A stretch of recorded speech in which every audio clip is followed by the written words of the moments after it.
ala alihi wa sahbihi sayyidina Rasulullah. Pertama dan terutama sekali tentu kita tak lupa ucapkan rasa puji dan syukur kepada Allah Subhanahu wa taala yang masih memberikan kesempatan, kesehatan sehingga kita dapat melaksanakan aktivitas kerja di pagi hari. Kemudian salawat dan salam kita kirimkan untuk pimpinan kita, yakni Nabi besar Muhammad sallallahu alaihi wasallam. Baik, untuk pertama sebelum kita mulai pembelajaran pada hari ini, kita awali dengan absensi Bunga Mia Al-Sifa, Kita Berjana, Nabila Aulia Putri, Nadia Atika, Nesa Tri Cahya Putri, Nur Rahma Hania, Olga Salsabila, Olivia,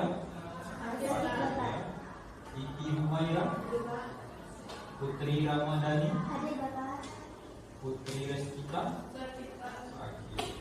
Riza Fajria, Rizka Putri, Rizka Ilahi, Salsabila, Sela Kurnia, Sri Wahyuni,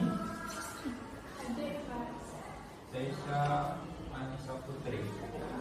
Berarti dua yang tidak hadir. Oke.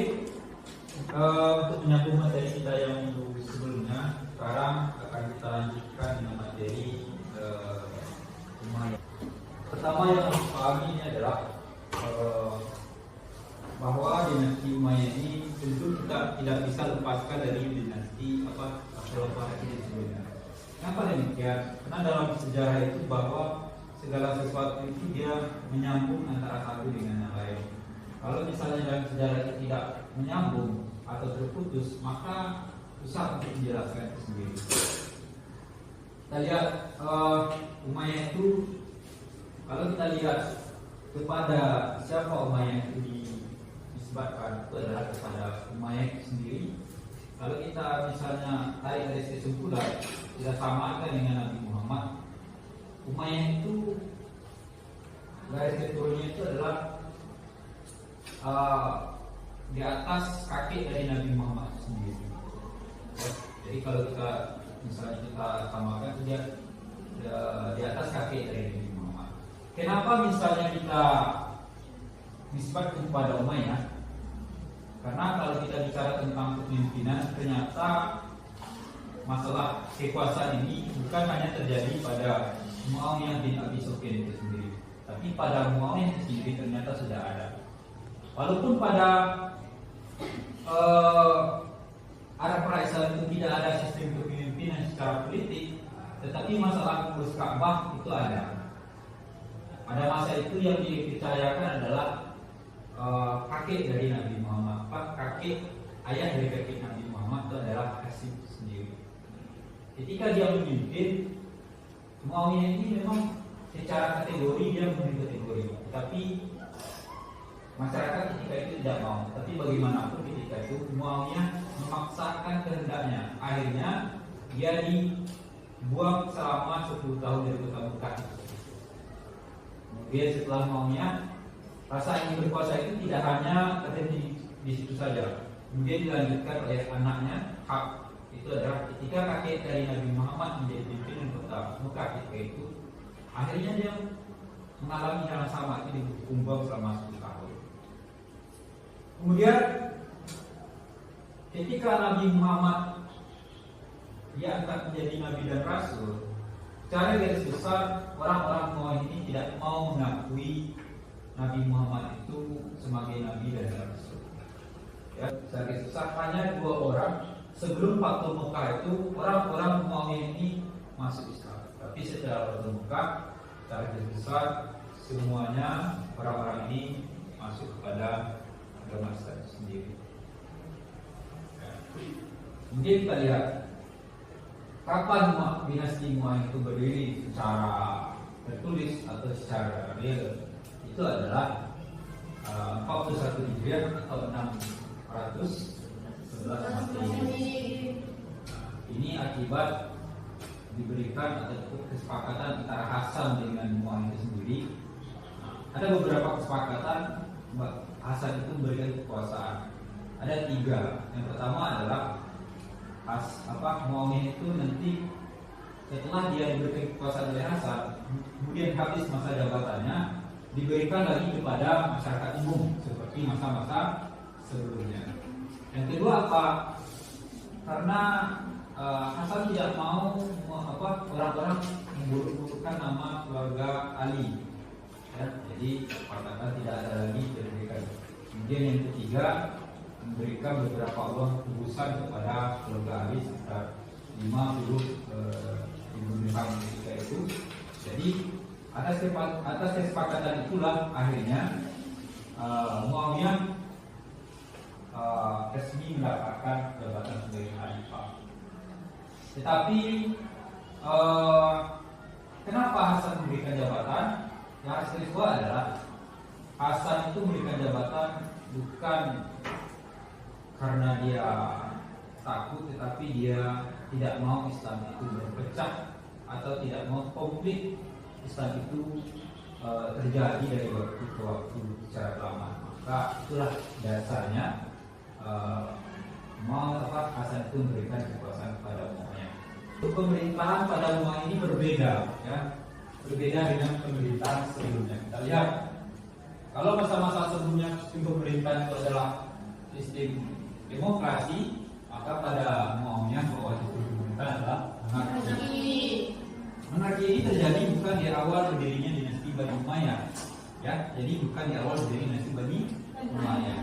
Tapi ketika Muawiyah mengangkat putranya Yazid sebagai putra mahkota, disitulah mulai sistem pemerintahan itu berubah. Kemudian pada masa Muawiyah, pemerintahan itu karena dia bukan ahli dalam bidang agama, maka dipisahkanlah agama itu dengan sistem politik, ya, memisahkan agama dengan politik. Itu adalah spiritual power dan temporal power. Jadi masalah yang diemban oleh Muawiyah hanyalah masalah politik. Agama bagaimana? Nanti dibentuk hadis-hadisnya sendiri. Kalau di Indonesia kita contohkan misalnya ada menteri agama yang mengurus agama diserahkan kepada ahlinya, ya. Nah, kemudian yang lebih menonjol pada Muawiyah adalah dia lebih mengutamakan orang Arab dibandingkan orang Arab. Artinya apa? Dia bukan memandang orang tidak Islam, tapi untuk jabatan-jabatan tertentu itu yang harus mengisi adalah orang-orang Arab. Ya, tentu saja bahasa Arab dijadikan bahasa resmi, sehingga Arab ini di mana-mana terkenal pada masa ini, ya, seluruh dunia. Ada 14 khalifah yang menjadi khalifah pada masa Muawiyah itu. Yang pertama adalah Muawiyah bin Abi Sufyan, ya. Muawiyah bin Abi Sufyan ini adalah orang yang punya salah penting yang terhadap dirinya Muawiyah. Kenapa? Yang pertama, dia pendiri, ya. Kalau tanpa Muawiyah belum tentu berdiri dinasti Bani Umayyah.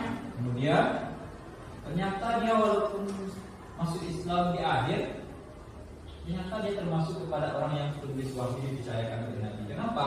Karena dia ahli dalam menulis.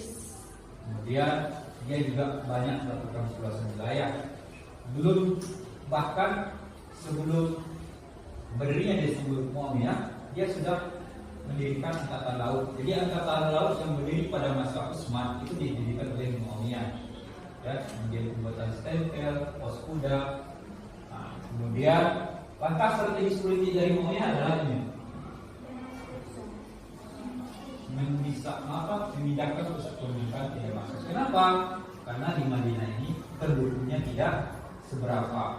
Jadi sebagai strategi politik, kalau kita ingin bertahan, tentu akan kita berdiri di tempat orang yang mendukung kita. Kalau kita berdiri di tempat musuh, otomatis tidak akan mendukung, ya. Kemudian angka yang kedua adalah dengan merubah sistem demokrasi kepada sistem monarki, maka dengan demikian kekuasaan itu berada penuh di tangan. Kemudian yang kedua, Khalifah Yazid. Khalifah Yazid dipandang tidak memberikan begitu banyak peran dalam dinasti Bani Umayyah sendiri. Karena pada masa Yazid ini orang-orang Mekah dan Madinah itu tidak mengakui Yazid sebagai khalifah. Kenapa? Karena perjanjian sebelumnya bahwa pemerintahan itu diberikan kepada masyarakat ini. Jadi terjadilah konflik antara Yazid dengan orang Mekah dan Madinah. Bahkan terjadi peristiwa besar, yaitu adalah peristiwa Karbala. Itu adalah pembunuhan terhadap cucu dari Nabi Muhammad. Kemudian khalifah yang ketiga adalah Muawiyah bin Yazid. Dia hanya memerintah dalam waktu yang singkat, sekitar 3 bulan, sehingga tentu tidak terlihat bagaimana kontribusinya dalam pemerintahan sendiri. Kemudian khalifah yang keempat adalah Marwan. Marwan pada masa dia masih terjadi konflik, bahkan terjadi dualisme di pemerintahan. Ya, ada khalifah di Damaskus dan ada khalifah di Mekah dan Madinah. Dan ketika itu dipimpin oleh Abdullah bin Zubair. Jadi ada dua pemerintahan. Jadi kapan bangkit lagi Muawiyah? Itu adalah pada khalifah yang ke-5. Itu adalah Abdul bin Malik. Dia bahkan dikatakan Abdul bin Malik adalah pendiri dinasti Bani Umayyah yang kedua. Kenapa demikian? Karena setelah Muawiyah bin Abi Sufyan, dinasti Bani Umayyah itu bisa dikatakan stagnan, ya, bahkan mundur.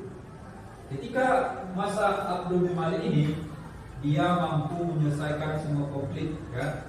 Ketika ada Madinah, dia mampu meyakinkan orang-orang Madinah bahwa dialah pemimpin Islam satu-satunya. Ya, dia bukan hanya mampu menyelesaikan konflik, tapi dia juga mampu mengembangkan hal-hal yang ada, seperti dia membuat mata uang baru atas nama Muawiyah. Ya. Jadi ciri sebuah pemerintahan itu dia tidak lagi mampu mengadopsi mata uang baru. Kemudian membuat timbangan, jadi segala sesuatu itu ada takarannya. Ya. Kemudian yang menjadikan bahasa Arab sebagai bahasa resmi di seluruh daerah kawasan Muawiyah adalah Abdul bin Malik. Ya. Dia bukan orang biasa saja, dia juga ahli dalam bidang fikih, secara politik. Jadi secara garis besar dia adalah juga seorang yang alim ulama. Jadi dia perbedaan inspirasi. Katakan tadi dia menyampaikan keberkahan. Kemudian dia bahkan memperluas daerah sampai ke Afrika Utara. Ya. Oke, kemudian khalifah yang selanjutnya adalah Al-Walid, anak dari Al-Malik. Dia ternyata juga seorang qori, ya. Kemudian yang angka terhebatnya adalah ternyata Al-Walid ini adalah seorang ahli arsitektur. Kalau sudah ahli arsitektur, maka bisa disimpulkan otomatis dia akan bisa membangun dalam jumlah yang banyak. Karena dia tahu bagaimana ini bangun ini biaya semacam ini tidak seperti itu, kan gampang dia bangun. Dia sudah tahu hitung-hitungannya, ya. Dia yang melakukan perluasan Masjid Nabawi, ya. Kemudian membuat Masjid Damaskus dia adalah kepada Al-Walid. Ya. Perluasan daerah yang paling luas pada masa kekuasaan Islam itu terjadi pada masa Al-Walid. Ini bicara baru pada luasan daerah, bukan membangun daerah, tapi luasan daerah kecil. Kenapa? Karena pada masa dia Islam sudah sampai di Sisilia, Tropis, Afrika, India, Asia Tengah dan Andalusia. Jadi Islam sangat. Pada masa misalnya kekuasaan Islam pada masa Abbasiyah dia tidak mampu bergerak seperti dilakukan oleh Al-Walid ini. Ya. Kemudian dia bukan hanya hal tersebut, dia juga mensejahterakan orang-orang yang cacat, ya. Kemudian membuat jalan, gedung, pabrik tiga tadi, karena dia ahli struktur maka dia banyak melakukan pembangunan sendiri. Kemudian yang ketujuh itu adalah Sulaiman. Pada masa dia kalau kita lihat tidak terlihat perjalanannya. Kemudian khalifah yang ke-8 ini adalah Umar bin Abdul Aziz. Dia adalah orang yang kaya, alim, soleh, mulia. Jadi bahkan orang mengatakan bahwa sistem Jadi pemerintahan Umar ini berbeda dengan 13 khalifah Umayyah lainnya. Dia bisa dikategorikan gaya pemerintahannya itu hampir sama dengan Khulafaur Rasyidin. Kenapa? Pertama, dia tidak pernah membeda-bedakan orang itu berdasarkan ras, Arab tidak Arab. Ya, dia orang itu dilihat dari ketakwaannya, bukan dari Arab atau tidak Arab. Kemudian dia juga selalu menjaga silaturahmi dengan Syiah. Khawarij. Artinya, kalau selama ini orang-orang ini diperangi oleh Muawiyah, maka pada masa Umar mereka diajak bersama. Ketika terjadi konflik, maka diajak bermusyawarah. Kenapa sih kamu bermusyawarah? Apa sih permasalahannya? Diselesaikan. Dia bukan orang yang suka berperang. Artinya apa? Tidak permasalahan diselesaikan dengan musyawarah. Ya. Kemudian samping itu dia juga melakukan pembuatan yang sangat dibutuhkan oleh orang-orang Timur Tengah, itu adalah air. Maka dibuat sumur, ya. Kemudian dimakan zakat. Kemudian dia tidak, orang yang alim itu tidak suka dengan gubernur yang zalim, maka pejabat yang tidak sesuai dengan hal-hal yang semestinya dipecat. Kemudian untuk mensejahterakan para pejabat itu supaya mereka tidak zalim, maka dinaikkan gajinya. Pada masa Umar ini, walaupun dia hanya memerintah sekitar 2 tahun, tetapi pada masanya ini masyarakat ketika itu sangat sejahtera. Kalau misalnya bicara di antara 14 khalifah ini, Pak, siapa khalifah yang puncak kejayaan si Umayyah pada masa siapa? Maka bisa disimpulkan pada Umar bin Abdul Aziz. Kenapa? Karena pada masa dia susah untuk mencari orang yang akan menerima zakat. Kenapa? Karena kesejahteraan sudah ada. Ya. Kemudian khalifah yang selanjutnya adalah Yazid bin Malik. Ya. Nah, ini dia lebih mengutamakan dirinya. Dia tidak begitu memperhatikan perkembangan pemerintahan itu. Kemudian khalifah yang kedua adalah Hisam Abdul Malik. Ya, nah, dia mampu memperbaiki atau menstabilkan pemerintahan yang tidak baik terjadi pada masa Yazid. Kemudian bagaimana dengan 4 khalifah terakhir ini? Khalifah Al-Walid, Yazid Al-Walid, Ibrahim dan Marwan khalifah terakhir. Pada masa 4 khalifah ini, dinasti Bani Umayyah bisa dikatakan stagnan begitu saja, bahkan mengalami kemunduran. Kenapa? Karena mereka bukan orang-orang yang ahli dalam bidang politik, ya. Kemudian pada masa dia itu juga terjadi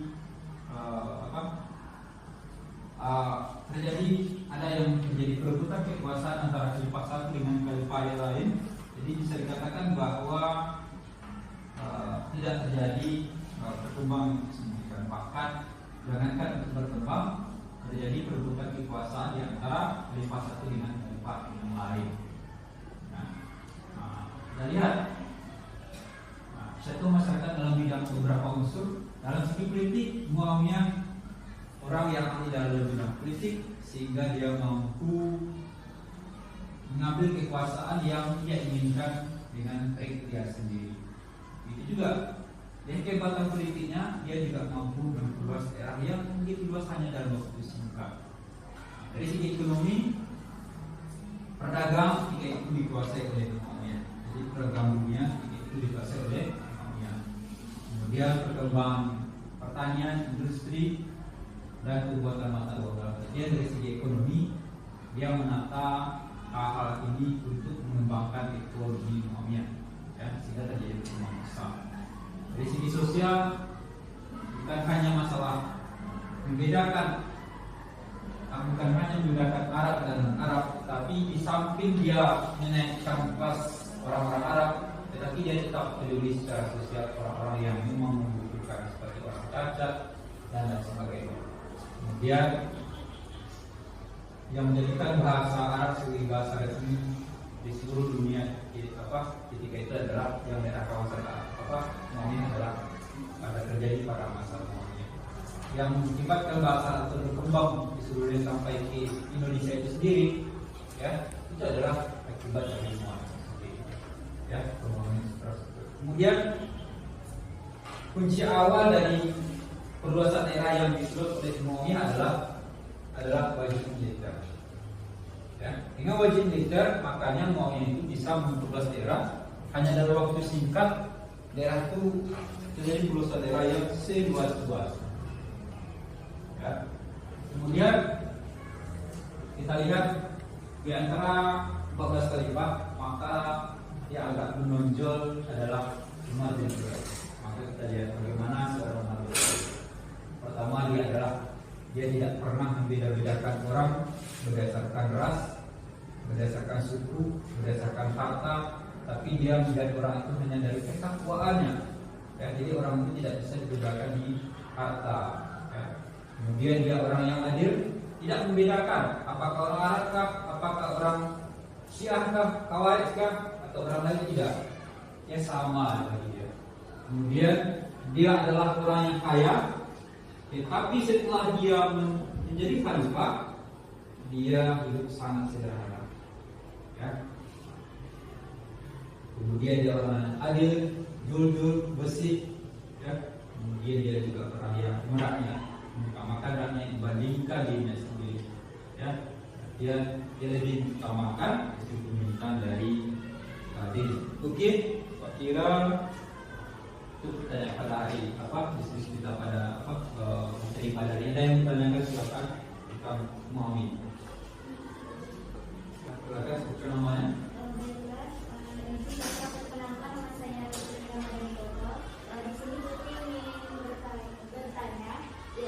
Bagaimana cara Muawiyah memusatkan pemerintahannya ke Damaskus? Oke, bagaimana dia memusatkan pemerintahan ke Damaskus? Ini ya. Pertama, bahwa ternyata yang sebelumnya pusat pemerintahan itu berada di Madinah. Di sana itu mulai dari masa Ali itu memang orang-orang tidak pernah mendukung Muawiyah. Walaupun pada akhirnya Hasan memberikan kekuasaan pada Muawiyah, tapi orang tersebut secara besar memang tidak mendukung Muawiyah. Makanya